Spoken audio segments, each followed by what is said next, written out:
नमस्कार दोस्तों।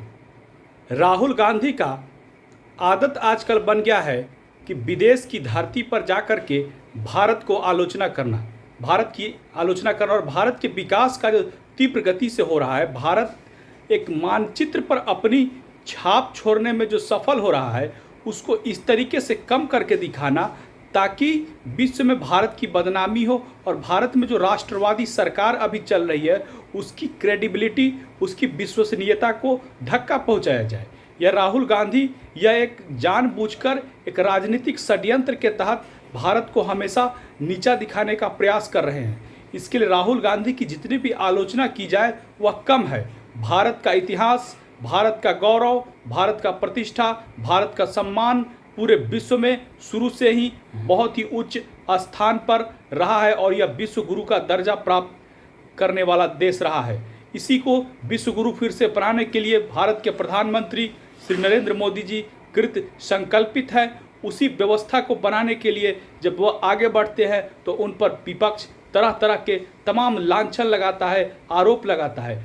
सीखना चाहिए विपक्ष को, देखना चाहिए कि एक व्यक्ति जो साधु प्रवृत्ति का देश में आया है, साधु पहले रह चुका है और अविवाहित है और इस तरीके की राजनीति इस देश में किया कि ताकि केवल और केवल राष्ट्रवाद की बात हो, देशवाद की बात हो। क्या इसके पहले कोई भारत के सैन्य बल के बारे में सुनता था? प्रतिदिन आए दिन खबरें आती थी कि भारत के इतने जवान बॉर्डर पर शहीद हुए, इतने जवान शहीद हुए। लेकिन भारत की सरकार मोदी जी के नेतृत्व में आने के बाद सेना को यह मनोबल दिया गया कि आप आंख से आंख मिलाकर जी-तोड़ पाकिस्तान को गोली के भाषा में जवाब दे। इसी का नतीजा हुआ कि आज बॉर्डर पर भारत और चीन पर बॉर्डर पर पाकिस्तान और चीन से भारत सुरक्षित है। चीन को भारत ने पीछे धकेल दिया। भले ही विपक्ष आलोचना करे कि चीन में इतनी भूमि भारत का हड़प लिया है, लेकिन यह राजनीतिक षड्यंत्र है। क्या पिछले दिनों आपने नहीं सुना था खबर कि 40 चीनी जवानों को कि 20 चीनी जवानों को, मुझे माफ़, संख्या पूरी तरीके से कंफर्म नहीं है, 40 शायद 40 या 20 जवानों को मार गिराया था, भगाया गया था। डोकलाम में भारत का झंडा फहराया। इस तरीके से भारत आज राष्ट्रवाद की गति पर आगे बढ़ रहा है, लेकिन फिर भी विपक्ष उसको प्रतिष्ठा को धूमिल करता है। राहुल गांधी को सोचना चाहिए, समझना चाहिए कि वह विदेश की धरती पर जाते हैं तो भारत का प्रतिनिधित्व करते हैं।